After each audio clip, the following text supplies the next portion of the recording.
Hey there, I just wanted to take a second to say thank you so much for watching this episode of The Shepherd Station.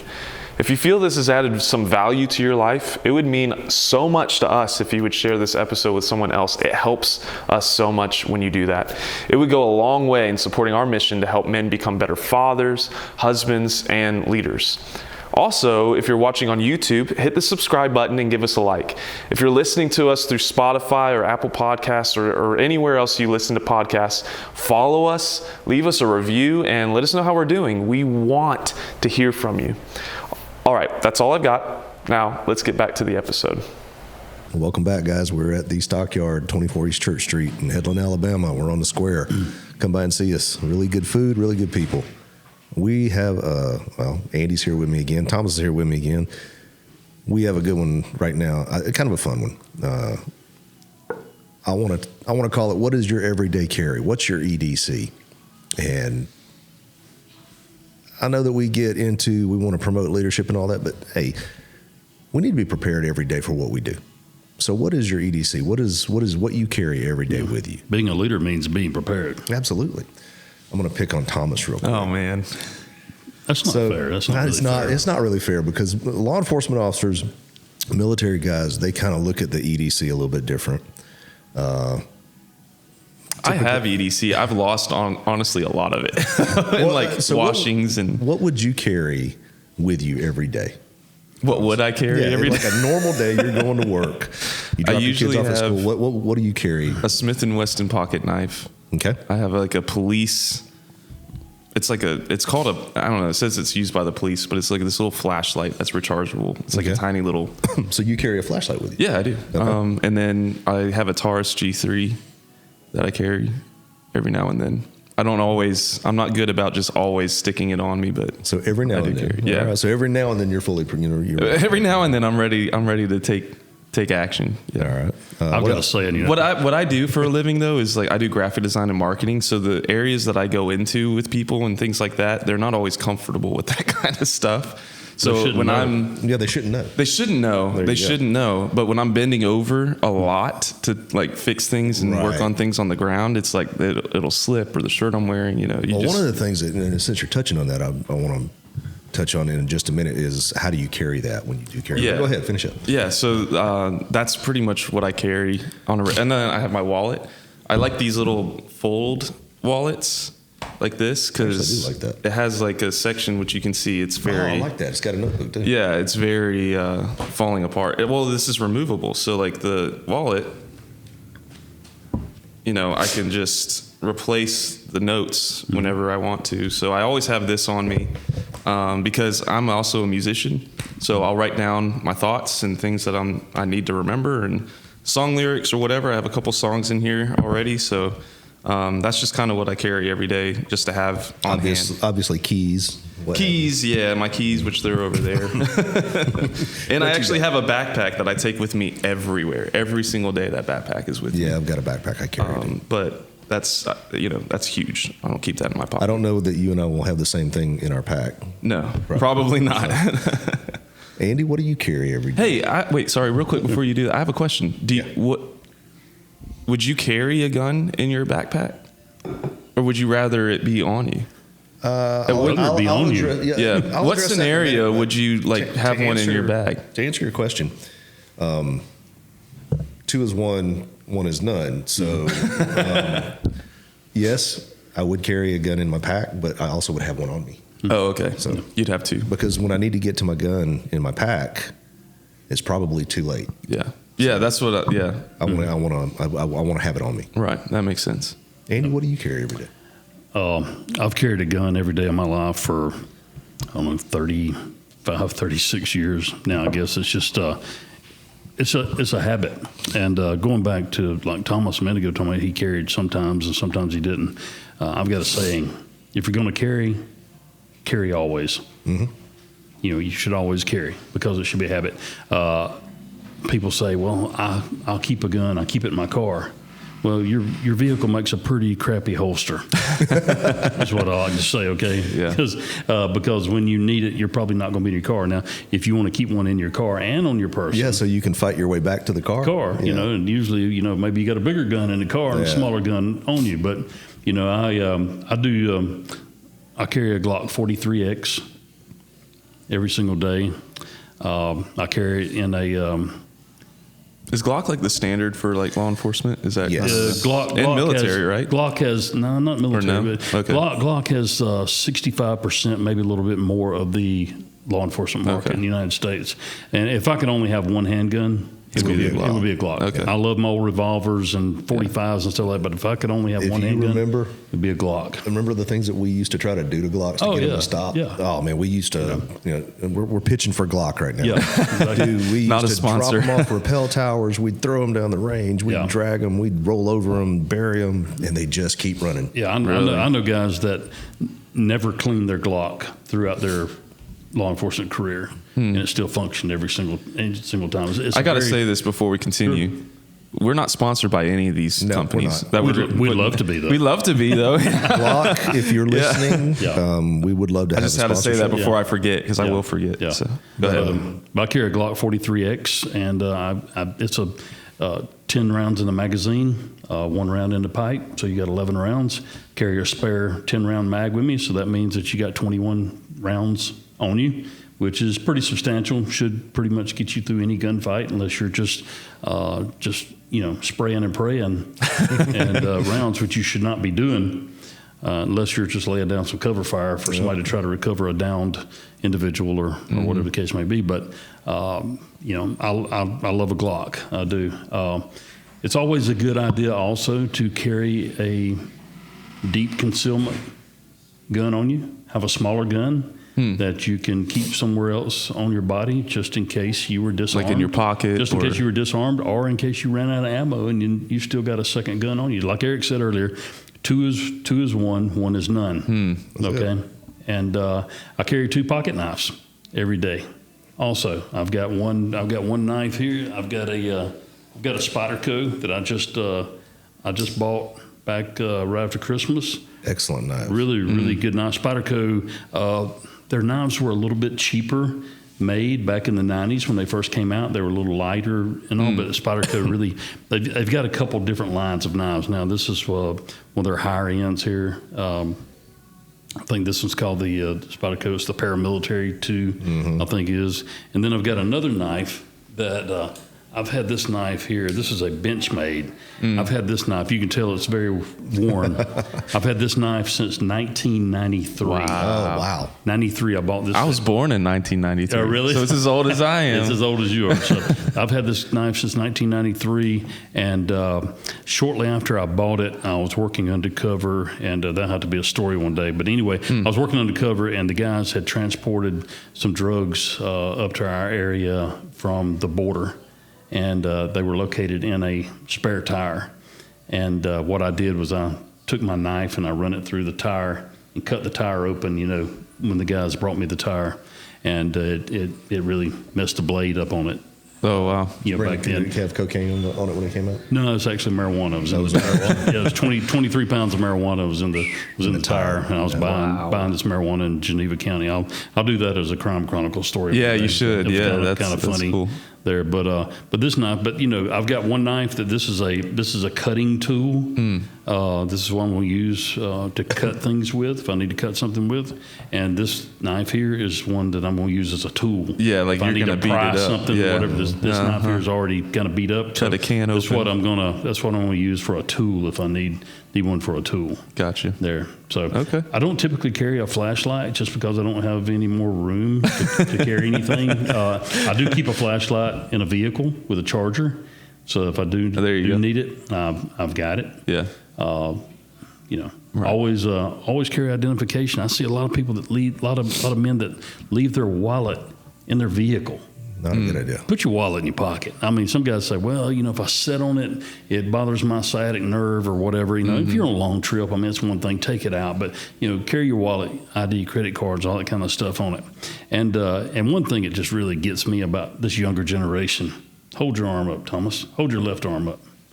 There you He's go. got a watch on. Hey. He's got a watch. I was going to say, if you didn't cover that, I was going to cover that. Yeah, watch. I mean, so many people depend on cell phones. Let's see what time it is. Pull my phone cell out and look phone at my phone. I'm not that bad of an example, I guess. Yeah, Then, so you I'm can just doing turn all right. your wrist. And I'm going to tell you something. This is some wisdom from my daddy. He used to tell me this a long time ago. He said, "Son, you're never fully dressed until your watch is on your arm and your knife's in your pocket." That's good words right there. That's That is a good word That's right what my there. dad told me. He said, "You're never fully dressed until you've got your watch on your arm and your knife in your pocket." I like that. You know, and that's just always been a rule. I've always carried a knife, at least one, most times two. But Yeah, I can see. and I've always, if I leave home and I'm not more than 5 miles up the road and I forget to put my watch on, I'm going to turn around. Really? I'm going You're back like, home. I'm going back. I'm going This back is home it. because I feel naked without. Wow. Say, if I don't have my watch on. pocket knife or something like that, I feel naked. Yeah. Well, you're 100% right. I mean, like when I don't have my watch on, I definitely feel naked. But there's definitely a lot of people my age that they just, because of the phone, you know, Yeah. it's like they got the phone and that's So all now they need. They've got the phone, and now they've got the watches that link up to the phone. Yeah, Now you right. But they do can go dead, One you of know? the things that, you talked about, they'll leave their wallets here or there. They don't have ID on them. They count on their phone to do everything, to Yeah. include pay for stuff. Right. Mhm. So what's the need to have a wallet in your pocket when I can do everything from my phone? Yeah. These things right here, this thing right here is straight from the devil. I'm Oh, yeah. telling you, man. Yeah, yeah. That stuff right there is controlling people's lives, and I'm as bad as anybody. I'm guilty you know, too. I'm Oh, guilty yeah. of it. Me too. Absolutely. It's cheap entertainment. Cheap entertainment. So what else do you carry on you? Is that about it? That's pretty much it. We can't see your we guns. talk about footwear. I mean, Oh, yeah. I see a lot of guys go out. Oh, I guess we can't. I don't know if we can actually show What's that? guns. I don't know that we should show guns Yeah, because of the algorithm. Sorry. Go ahead. but anyway, My fault. footwear. Think about the footwear that you've got on whenever you walk out of the house every single day. I see people a lot of times out wearing flip flops. You know, flip flops. It's like Pat McNamara. Pat McNamara says flip flops are not acceptable footwear. Okay, think about you get I'm out. guilty. I'm guilty. You get out and you get in some crap. You get in a fight. Okay, you're walking across a gravel parking lot and somebody tries to attack you or your wife or your kids, whatever. You're wearing a pair of flip flops. What's going to happen first? Those Flip-flop flip flops goes are off. coming off. How many times have you seen that when somebody'd run from us? Oh yeah, yeah. They're Flip-flop gonna go flying off. Yeah. Oh, which that's a bad And that's then, a and, mistake. then, and then you're out there on some railroad gravel with bare feet. Do you think you're going to be quite as effective No. fighting? A lot of times people say, well, you know, my mindset at that point is not going to hurt. And it may not. But do you want to have that advantage of having the proper footwear on? Yeah. You know, if you're walking outside to the pool or you're at the beach and you're going from your That's room, what I was going to your say. Are room you to a the shoe? pool. You go to the beach with shoes on? Oh, Andy, man, I don't know if I can. I don't know if I can get rid of my Crocs. Man. You know, I've got some Crocs too, but the only time I wear Crocs is when I'm at home. Mm-hmm. They never Yeah, leave home. Okay, that's true. They never leave home. Rarely. Now, if So- I got to run out of the store, and it's probably not a bad. It's a bad idea. I know. Yeah. Hey, and Crocs, if you guys want to give us a little bit of a Yeah, right, yeah. we'll take that. We'll take that. One of the most comfortable shoes I ever put on my foot. But yeah, I mean, I love my Crocs for what they're good for. Yeah. Andy Okay. brings up footwear today, and I'm wearing Hey Dudes. Thanks, Yeah. man. So- Well, I mean, so you're saying wear shoes that you can run in, Run wear in, shoes that you fight can in. fight in. Yeah. move to fight in. Think about either defending your family member or someone else, or think about defending or having to rescue somebody else. Okay, you Right. come upon an accident scene and you need to kick a window out of a car. Yeah. Do you think you're going to be very effective with a pair of flip flops on, or you're going to be a pair with some boots on? Some Yeah. steel toe Steel boots. toe. You know, I don't hardly wear anything but boots. I mean, if I got a pair of long pants on, You got I've got a boots pair of on. boots on. Yeah. Okay, of some sort. And most of the time they're lace up boots and not a pull on or a cowboy style Right. boot.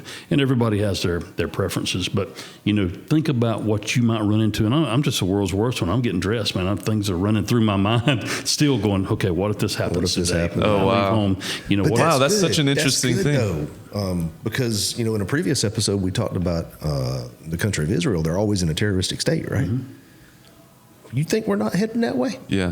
You think how many terror cells Joe Biden and Mayorkas has let into the country? Lord, the number of illegals, undocumented, whatever you want to call Mm-hmm. them, that have come across. You think all those people have good intentions for the U.S.? No. Absolutely Right. not. Well, when we just live in a state, a world, or a nation that you don't have to. We haven't had to worry about that kind of thing, so people have let their guard down.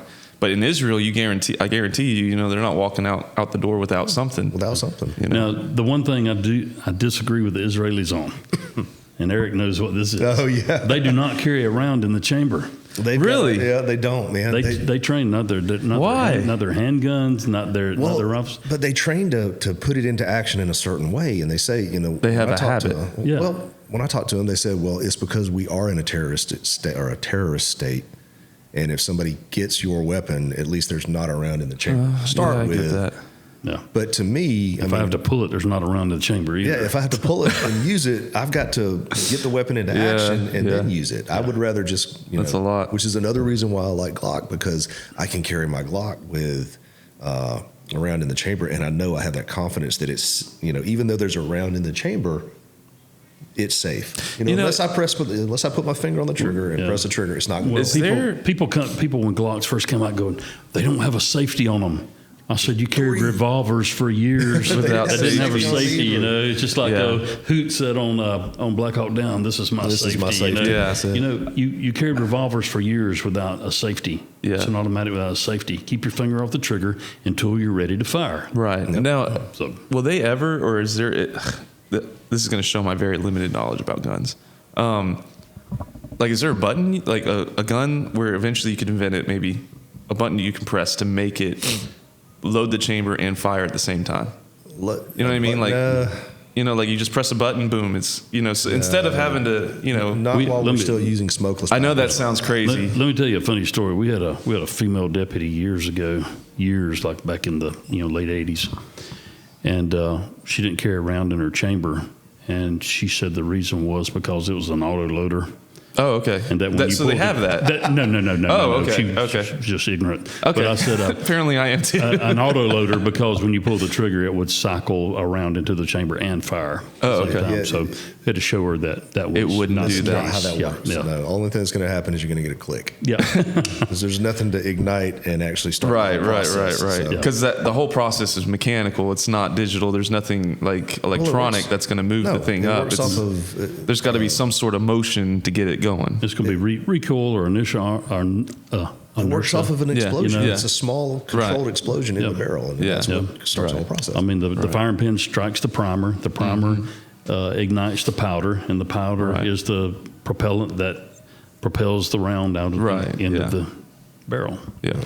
So, Well, You know, I'm just so everybody knows, I'm not completely ignorant of guns. I've taken safety courses. I've done the things. I have a gun. I'm not. We're going to get you through a course. well, and that brings up another important point. Now, I'm a huge supporter of the Second Amendment. I believe that every law-abiding citizen that wants to be armed, that feels comfortable being armed, should be armed. With that being said, I do not, and some states mandate this, and I do not think that state-mandated training should be necessary for you to exercise your Second Amendment rights. On the other hand, I also say just because you're carrying a gun doesn't mean you're armed either. No. Okay?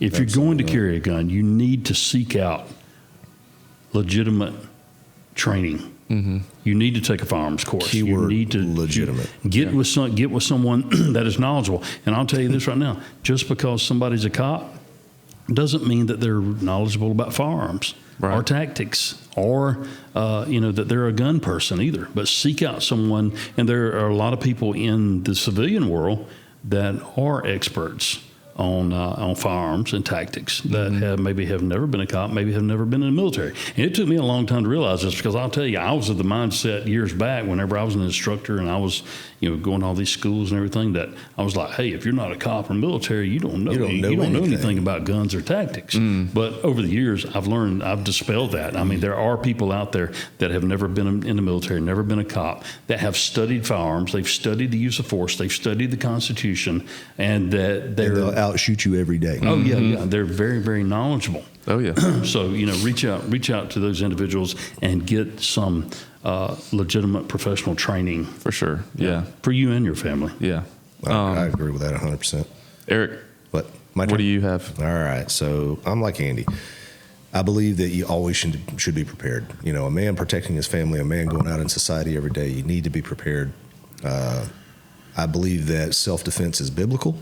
I really do. I think that a lot of things that people want to quote in the Bible they're taking on a literal side when it was actually meant. The whole turn the other cheek thing is taken way out of context. Way out of context. Gosh, yeah. When it actually is metaphorical. Right. And it was, for the time that it was talking about insults. A backhanded slap was an insult. So if somebody wants to insult you, all right, man, turn the other cheek. That's fine.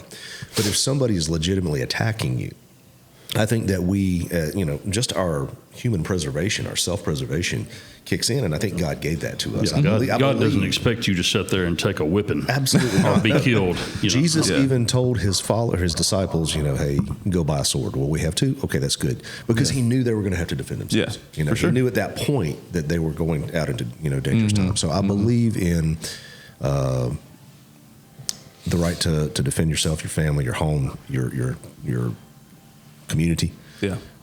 What I carry every day, I'm like Andy, man. I'm going to have a gun on me. Most of the time I got two. Depends on, what I'm wearing that day. But my everyday carry is I would have pulled it out. But, you said it was probably not a good idea. I'm just not sure. I don't know how that'll we'll work. get clarification on that. But I carry a Glock 27, which is the original. Is that the tan one?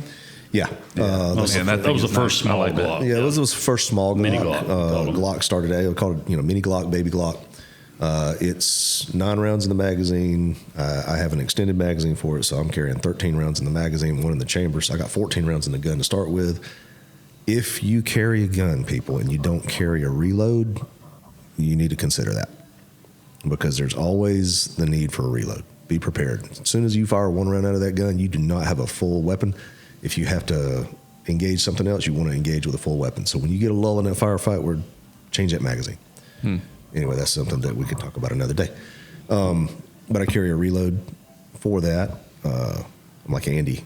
If I walk out of the house and I don't have my knife on me, I feel like something's not right. So I carry 2 knives. I carry my Ontario Knife Company rat knife. That is a tough little knife right there. I really like that thing. It holds an edge well. That's kind of like my utility knife. If I'm going to cut something or even pry something or scratch something, whatever I need to do with a knife, it's going to be that one. Or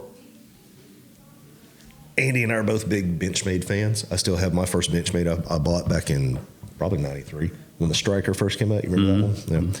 But I've got the Boost assisted open Benchmade. Benchmade, we need to plug too.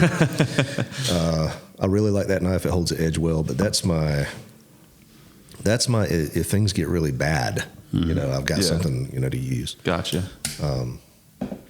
I do carry a flashlight with me. Do you? Okay. And I'm going to carry your knives where you can get to them with either hand. Yeah. Now, I don't have to one on the each side, but that's he is okay. right. One on each side. You're saying? Yeah, because you don't know. That too. Or a lot of people now are carrying in the waistband, right at the belt level. Really? Here. That way you can retrieve it here, or you can. Now, sometimes I will carry a fixed blade. It's made by Columbia River Knife and Tool Company. Yep. It's the little spew knife, is what it is, and it fits right there really good, and you can access it really easy.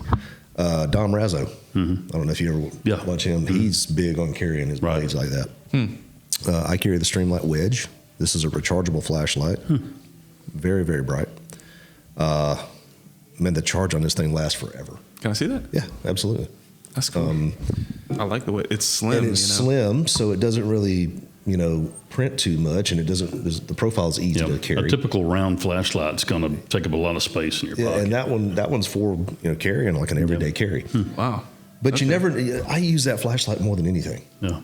Because you're always dropping something, or you got a flashlight on your phone. Well, yeah, you got it on your phone. That's right. I forgot. Gosh, yeah. Which comes in handy if you don't have anything. Yeah. If you don't, it's but, a backup if you got to look for something, it's kind of awkward. So but that's a really good little tool right there. I love that. I like this. I like that it's got the you just push it forward and it turns on. But do you ever find it getting caught and turning on? I've never had that happen. So really? Check it out. Okay.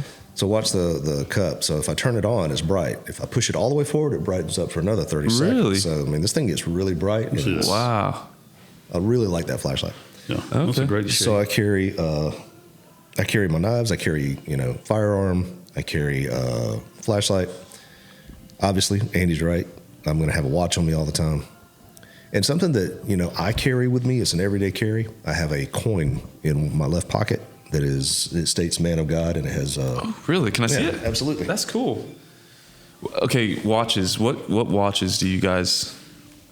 I'm not going to get too much into watches because I'm a cheap watch guy. Okay, I am too. Armatron has never let me down. But this is the coin that I carry. It says on man of God on one side, and then it has the Bible verse on the other. You guys see that? I don't know if we can see that or not, but it's hard to see. It's far away. And in my right pocket, the I man carry of God and the something verse on the back. that my wife gave me, and I carry That's it with really me cool. I love it. everywhere. She just handed it to me one day, said, and she carries one too. Mm-hmm. But I carry my little cross. Mm-hmm. Yeah. And those two items right there, if I have my pants on, they're going to be in my pocket. Because it always reminds me where my faith is. Yeah. And it shouldn't be what reminds me where my faith is, but I always have it. Well, for it to always be there, it's a good reminder, where if you get distracted throughout the day or something, it's there, you stick your hand in your pocket, you're like, oh, yeah, let me take a second to pray, or like, there you go. Whatever. Absolutely. So, and then, obviously my wallet, my keys. Yeah. And I've got so many keys that, I just got this big bundle of keys, but I carry my keys. Yeah. You asked something a minute ago, mm-hmm. and Andy said it too. You should be, when you're carrying, I'm like Andy. I think that everybody should be able to carry a firearm. So if you're a legal, law-abiding citizen, you pay your taxes, you live here in this country, you have that right, and the right to defend you yourself. You have to pay your taxes. Well, I was about to say, so if you don't pay your taxes. If you don't pay your taxes, but right now you got to pay your taxes. But you have that right, and I'm a big believer in the Second Amendment.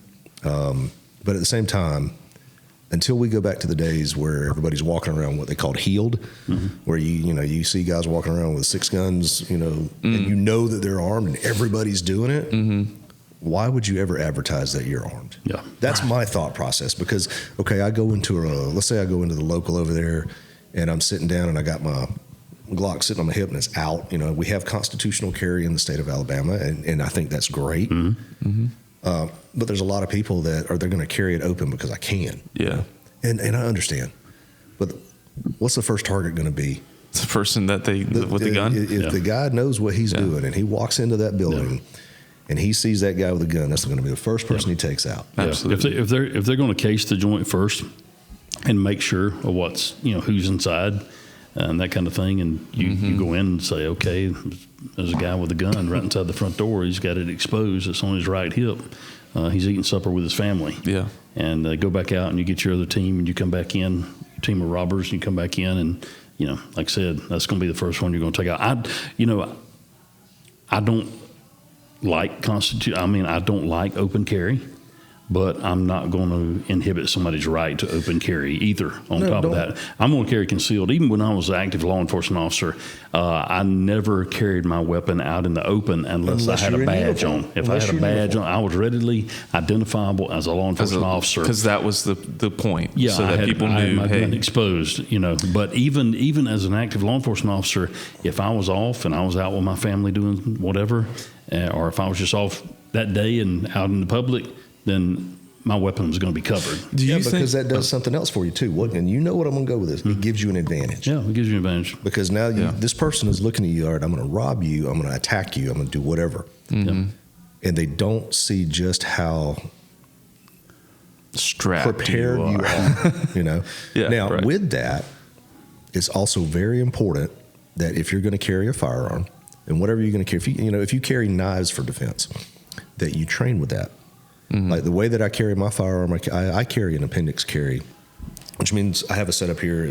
I use We the People holster, scratch out. I use an Eclipse holster. Mm-hmm. I carry a Vetter holster. Vetter? Yeah, I have to look them up. It's an inside, and I don't like carrying inside the waistband. It's not the most comfortable way to carry, but it is the most concealable way to carry. So that's what I do and too. Your holster is as important, or it's very important in how you carry, because the holster that I use is a Kydex holster, so it maintains its shape. It's inside the waistband. So if I draw, and I have to use my firearm, I can reholster as easy because I may need to manipulate something. Okay, See what I'm saying? Yeah. So I'm not looking and taking my hand off or looking to find it. I know where to go with it. Yeah. Well, and you've done it so many times. Like, you know, Goes I've into heard the training. Repetition. dry firing is probably one of the best things you could do because you can do that whenever. You know, just Everybody safely, out there, listen to me. but practice the draw. Practice your draw. If you're going to carry a firearm, whatever you're going to do, practice. I can't say it, but please make sure before you start your dry fire practice,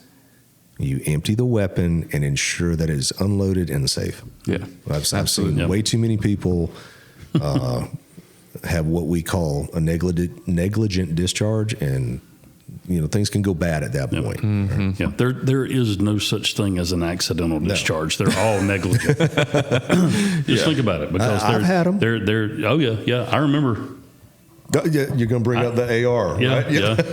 But I've had one. I had one too. I mean, I'm not going to say I haven't, but they're all negligent in nature because you have done something or you have not done something that made it possible for that firearm to fire. And I found they the more shouldn't have. comfortable you feel with it, probably the more likely That's that would called, be. It should be step by step process exactly. every single time. Yeah. You know, the thing it should be remove the source of ammunition, which is your magazine, lock the slide to the rear, eject the live round in the chamber, Right. visually and physically inspect the chamber to make sure there's not a round in there.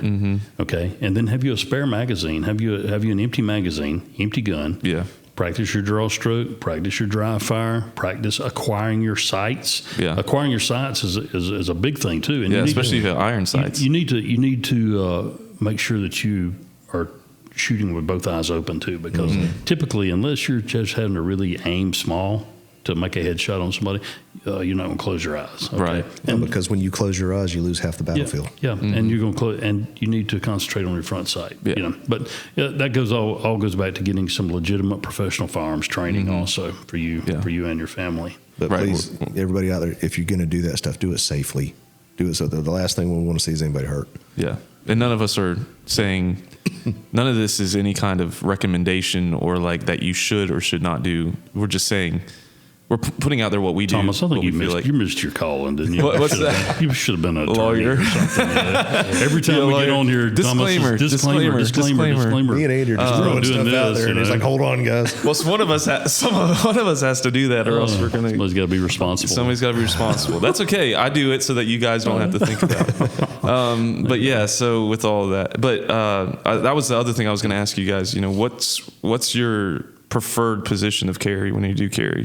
All right. You So said appendix. I'm not like Eric. I'm too big to carry appendix. Yeah, I don't like the way it feels. Like when I sit down, I carry it. I me. carry it at 3-4 o'clock position, and then I carry my spare reload at the 9 o'clock position, or sometimes depending on the shirt I've got on or whatever, I may carry my spare magazine in my left front pocket sometimes also. Yeah, the biggest thing is however you're going to carry it. Train that way. yeah, exactly. I like the appendix carry, but it's also it's not going to work for every firearm either. You're going to carry a full size firearm. You're not going to be able Right, to like carry your Glock is a full size, right? No, my Glock 27 is a compact. Oh, is it? Okay. But if I were going to Actually, carry, subcompact. well, a subcompact. If I were going to carry the one that I carry when I was on duty, there's no way I could carry that comfortably over a long period of time. That just wouldn't work. Okay. So the Glock 27 works well for me in an appendix carry. I like that, but I also trained on how to get it into action from that position. If you're going to carry whatever you're going to carry, how you're going to carry.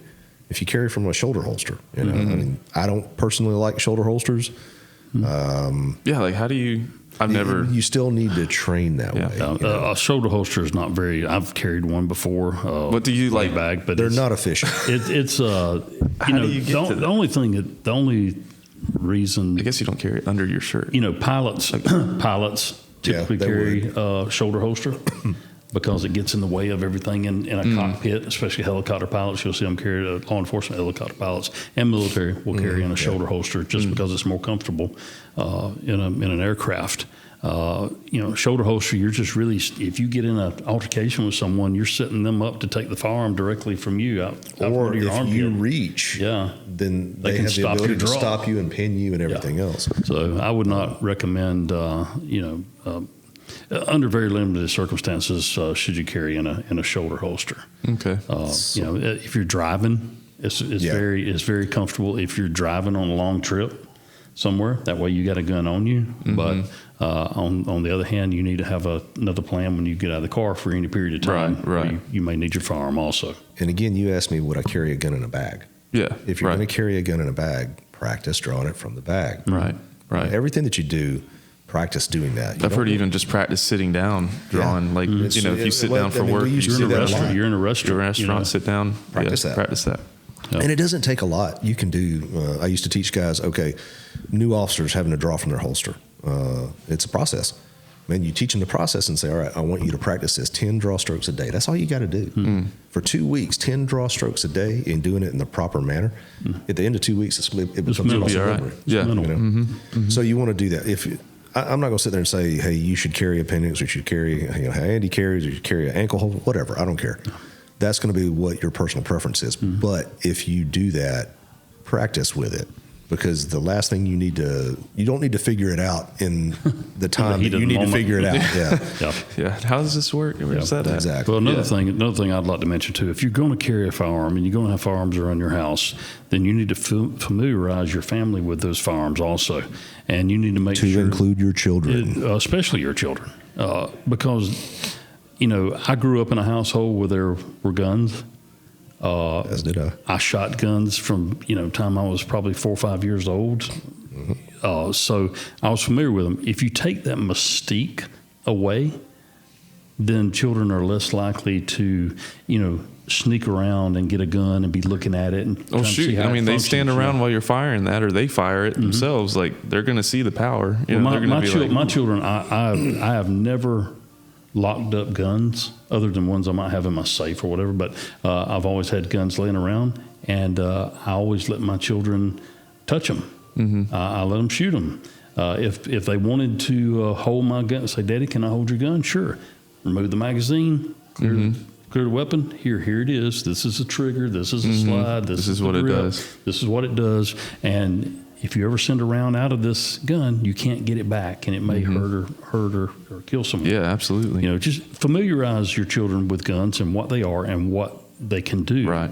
I'm Make not them saying, very aware. Now, if you have people visiting your home, you got children visiting and playing with your kids. You need to lock your guns away or put them somewhere where they can't get to them or have it on you or whatever the case may be. But you need to keep them away because other people may not train their kids the way you train yours. And what we're saying is not going to be popular to some people in our audience, or if anybody listens, especially a left leaning. Yeah. I don't care.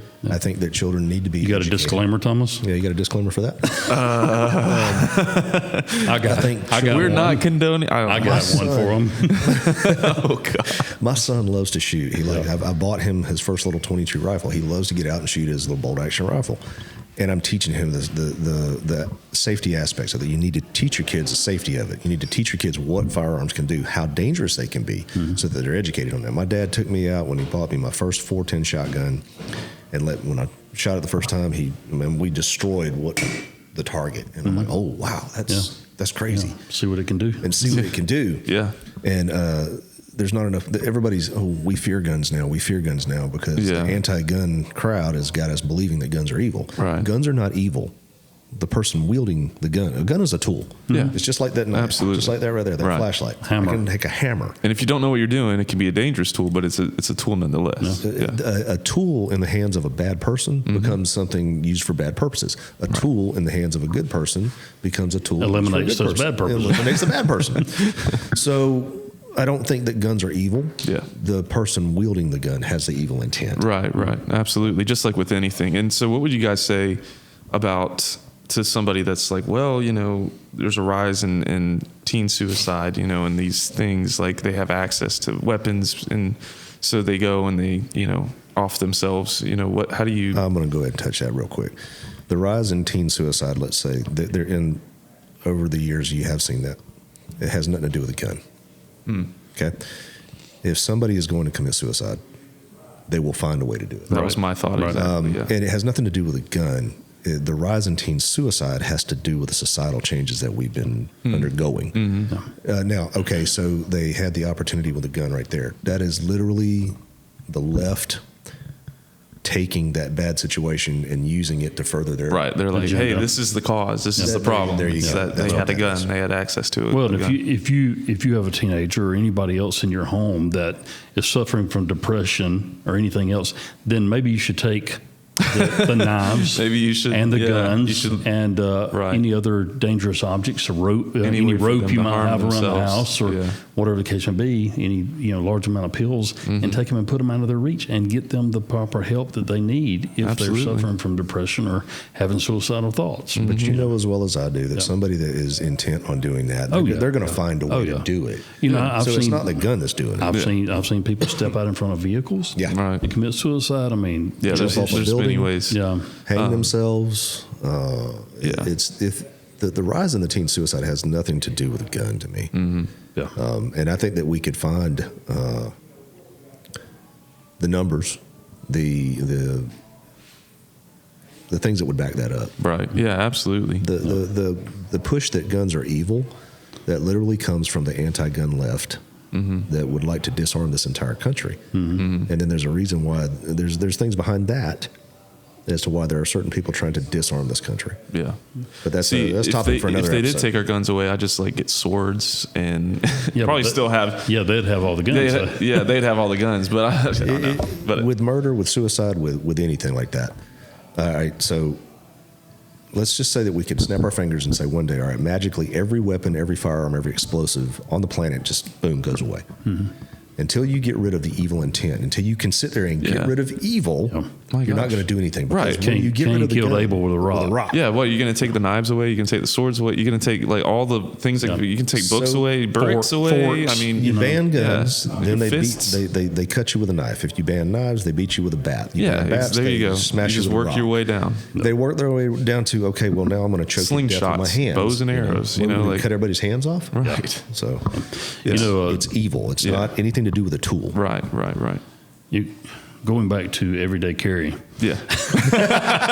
Well, I was gonna main- even bring it back our main because I topic. forgot We're on two the things path, real quick. and we take this road. Yeah. and I we forgot take two that road. things of mine that I do carry every single day. I carry headphones. Oh, I got some of those. I Yeah, bought some. AirPods. For when I'm driving, I'll Right. stick one in, and it's just a click, and Yeah. I'll answer Yeah. the phone. So that's very important to me, so that I don't have to use my phone while I'm driving. And then my pen, man, I'm big about pens. Oh, I Okay? am too. Yeah, and I saw you have the same pen that I do. That's my favorite pen right there. Man, the Pilot G2, the 10. you got the 10. Yeah. I got 0.7. See, I can't do Pilot. that. That's too So, fine. yeah, That's too yeah. fine. I like a bold thing. But Yeah. I used to tell, I used to get on to cops a lot of times because maybe they didn't have a pen actually on them. I mean, everybody now, of course, they're going to go back to these phones. Well, I can Well, take now they notes do, on my yeah. phone or whatever. But the case back in may the be. day- but I mean, the best, most important tool any investigator could have is their pen. Yeah. Pen Because and how a are you going to notepad. record anything? How are you going to write anything down if Right. you don't have a pen with you? Yep. How do you take a statement from someone or write down a bolo or descriptions or anything without a pen? And if you use your phone, I mean, anything could happen to your phone. I mean, it could Oh, yeah. die. It could, you if Get it goes to the broken. cloud, it'll go away. You can accidentally delete it. No one understands the cloud. Yeah. The pen, it's like you don't have to recharge this. It might run out of ink, but I mean, that'll be a long time before And that you can get happens. another one. Yeah, and you can get another one. You can even refill the ink, and paper isn't going to accidentally delete what you've written down, So that's always the best way to go when you want to really preserve information. There's a couple of things I want to talk about before we wrap this up on everyday carry. And this is not your typical everyday carry items, but just some couple things that really just occurred to me a few minutes ago here, sitting here while we were talking about this. One thing you need to have in your everyday carry is your mind. You need to be mentally prepared whenever you wake up in the morning, not even when you leave home, but when you wake up in the morning, you need to be mentally prepared for anything that might happen that day. Okay? We none of us know what's going to happen in our day. There could be tragedy, there could be triumph, there could be something good happen, something bad happen, whatever. You need to be mentally prepared to handle any situation as a man that you may need to handle, because we never know when, where, what time, who. We don't know what we're going to face every single day. We need to be mentally prepared. The second thing you need to have, that I believe you need to have, is you need to be spiritually prepared. Yeah, absolutely. Okay. I've got a saying, you know, I don't want to die, but I ain't scared to neither. Okay.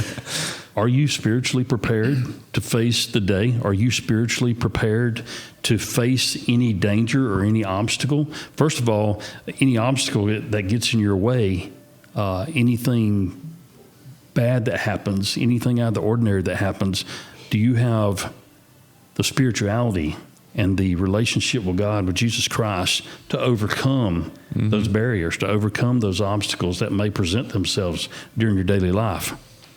And on the other hand, are you spiritually prepared to die? What is going to happen to you today? We don't know. When us three leave here, one of us may be killed in an automobile accident today when we leave here. Are you spiritually prepared to meet your Maker? Because there, you know, the Bible says there's only one death. I hate to tell people, there are no ghosts, okay? You cannot communicate with the dead, and God says it's a sin to even try to communicate with the dead. You only die once. There is no reincarnation. You know, there is life after death. You're going one of two places. There's an appointed time for each of us to die, and after that, the judgment. If you walk out of your house today, never to see your family again, never to draw another breath again, are you spiritually prepared to meet God? That's good. Those are two things. Mental preparedness, spiritual preparedness. That's part of your everyday carry, in my opinion. Out of everything that we just talked about and all the stuff that we carried, that was probably the most important thing that Absolutely. put out right Well, there. without those two, I don't think, especially the spiritual preparedness, I don't think none of the rest of it matters. Yeah, None of it matters. that was good. And all. I mean, and you just, you know, I mean, and pray. Prayer is a huge thing, man. And the more I pray, the better I feel, the closer I feel to God. You know, there's days that I don't pray as I should. And you start feeling disconnected, don't you? I do, and I start, you know, thinking about my worth. I start thinking about, am I doing what I'm supposed to be doing? All those things. You start getting in your feelings. Really, a lot of times is what happens. I've noticed. And I don't myself even. You know, a lot of times I pray while I'm out walking my dogs. I got a route that I got 3 dogs, and you know, I'll take them all for a walk outside. You know, and not all at the same time, of course, but I'll take them for a walk, and I've got you know, on our acreage out there, we'll walk down the driveway to the road and back up and around the house. And during those walks with my dogs, I pray a lot of times. I may pray, you know, sometimes 4 or 5 times a day, especially if I've got somebody that I'm praying for specifically that has a real need. And you know, we've had a couple of friends here lately. Me and Eric, Joe Watson, good friend of really, really close friend of mine. I worked narcotics with for a long time, and Joe had open heart surgery and had some really bad complications. And as Joe told me one day, he said, I was circling the drain. You know, I was about to go out of here. And he come really close to dying a couple of times. Had a lot of fluid build up on his lungs and stuff. Had another friend, that Marcus Brigman, that Eric called me about yesterday. And, you know, and definitely been praying for those guys, plus some other people who are on my, you know, constant prayer list, you know, for different reasons. But prayer is so important. It does work. There's no doubt in my mind that, Listen, guys, that it works. You guys are listening out there. When we talk about prayer being powerful, Andy's right. Your mental preparation, your spiritual preparation, and prayer, man, that's the most powerful tools you have. And if you don't think prayer works, Joe Watson had 3 bypass surgeries and then some serious complications after him. We've been praying for him every day, and he's back at home now, isn't he? Yeah, he got home yesterday. And then Marcus Brigman, you know, you can't find a guy that's just more solid than Marcus Brigman. Super dude, good friend of mine. Diabetic coma, you know, as of yesterday. But then the report I got this morning is he's doing better. That's awesome. Man, I'm gonna tell you, my little boy last night was praying for him. And I know we put it on the church prayer list. Prayer works, folks. Yeah. It works.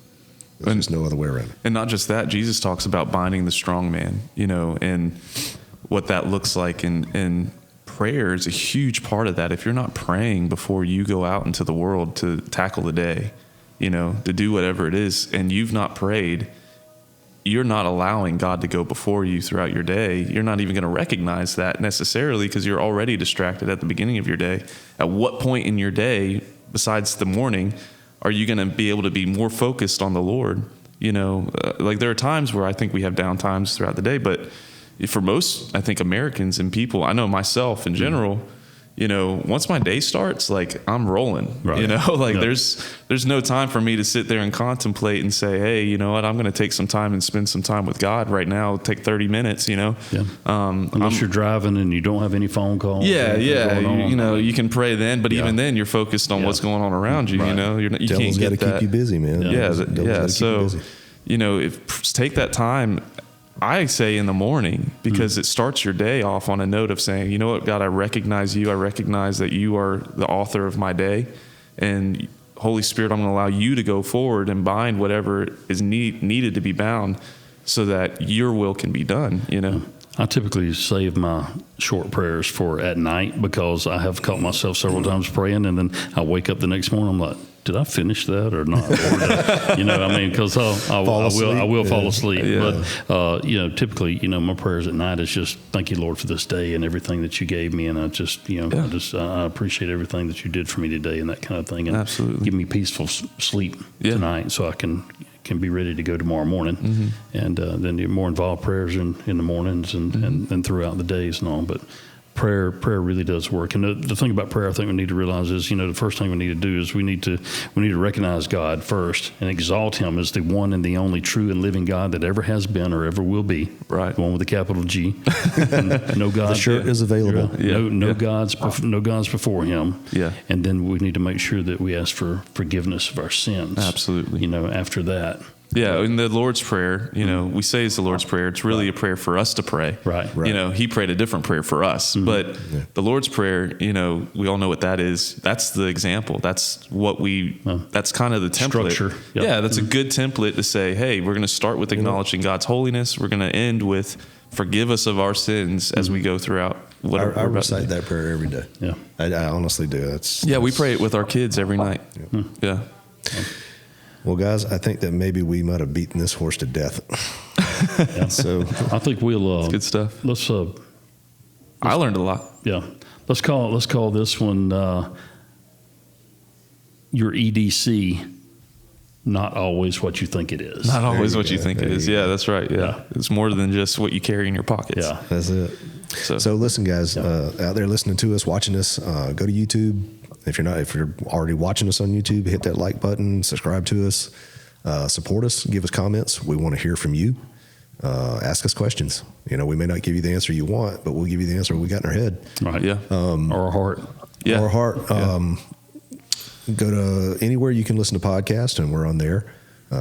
Give us that feedback. We really need it. Go see us on our website page. Merchandise is available. Just like Andy said, God with a capital G, that shirt's on there. Yeah. Our sock and grenade shirt is on there. I love that shirt, man. That shirt's so cool. We got coffee cups, we got tumblers, we got hats. Let's explain the sock and a grenade thing a little bit. We had Pete Markow.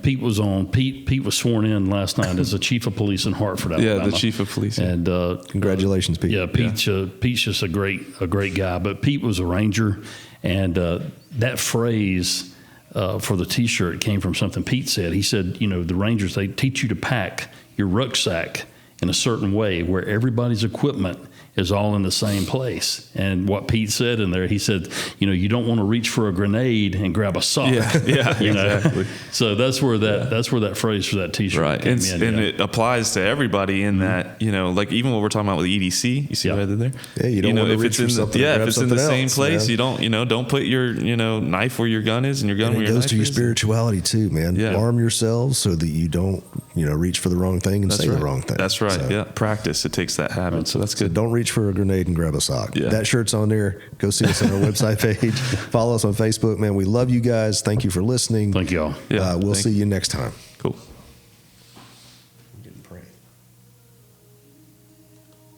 We didn't close out prayer. Did we open with prayer? No, we didn't. Oh my God. Well, You splice that's this funny. in. We just talked about all that prayer. We didn't even pray like we usually do. Make sure you splice. I can. Yeah, I can. All right, Yeah. so So Thomas, will you close us out in prayer, please?